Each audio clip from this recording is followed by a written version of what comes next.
अस्सलामुअलैकुम नाजरीन। इस किस्त के आगाज में सादतीन अपने साथियों से कहता है, जिसने हमारी रियासत की सलामती को ललकारा है, जिसने हमारे सुल्तान को नजरअंदाज करके तुर्क कबीलों को अपने साथ मिला लिया है, उस शहजादा शहीद का हमने ठिकाना ढूंढ लिया है। जिसने भी शहीद की इताअत की है, उन सब को मार दिया जाएगा।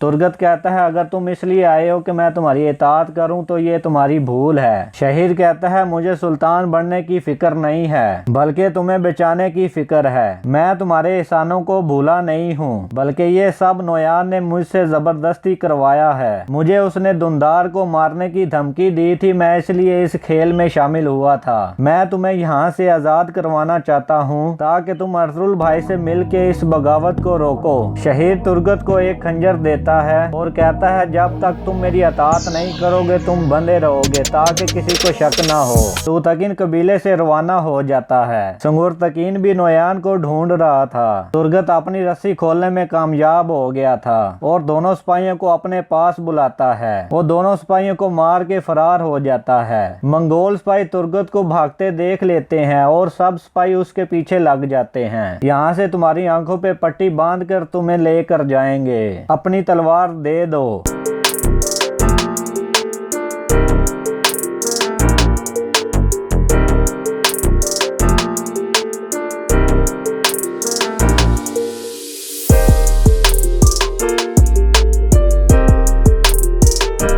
सलमान शाह का बेटा अर्तुल कभी अपनी तलवार नहीं देता। बुआज और तूतकीन का सामना हो जाता है। तूतकीन उसके पीछे लग जाता है। एक मंगोल सिपाही तुर्गत के सामने आ जाता है, जिसके हाथ में तुर्गत का कुल्हाड़ा था। तुर्गत कहता है, ये कुल्हाड़ा मुझे दे दो ताकि मैं तुम्हें बता सकूं ये कैसे इस्तेमाल किया जाता है। आगे चल के कुछ और मंगोल सिपाही उसके सामने आ जाते हैं। तुर्गत मंगोल सिपाहियों का ग्रुप देखने के बाद भागने लगता है और वहां पे पहुंच जाता है जहां अर्तुल भी आ रहा था और करीब भी बमसी और दवान भी छुप के बैठे थे। मंगोल सिपाही भी वहां आ जाते हैं। फिर लड़ाई शुरू हो जाती है।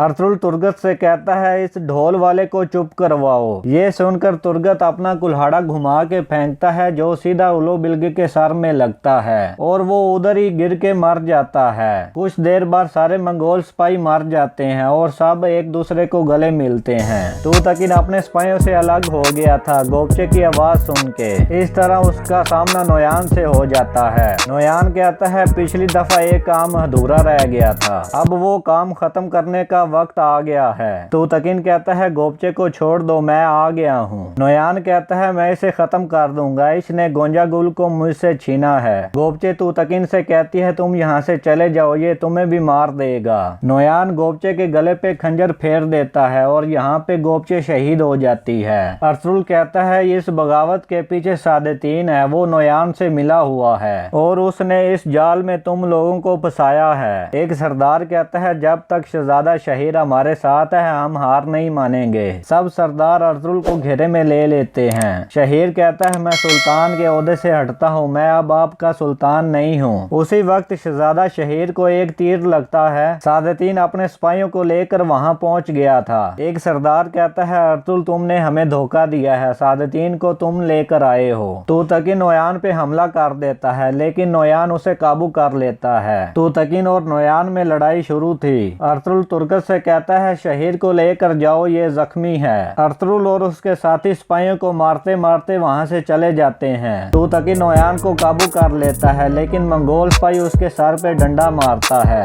इस तरह नोयान बच जाता है। फिर नोयान तुतकिन के पेट पे वार करता है। तुतकिन नोयान पे हमला करने की कोशिश करता है, लेकिन नोयान उसके पेट में तलवार मार देता है। तुतकिन गोपचे के साथ ही गिर जाता है। तुतकिन कहता है अब से हमारी मंजिलें एक हैं। ये कहते कहते तुतकिन बेहोश हो जाता है और यहाँ पे इस किस्त का इख्तिताम हो जाता है।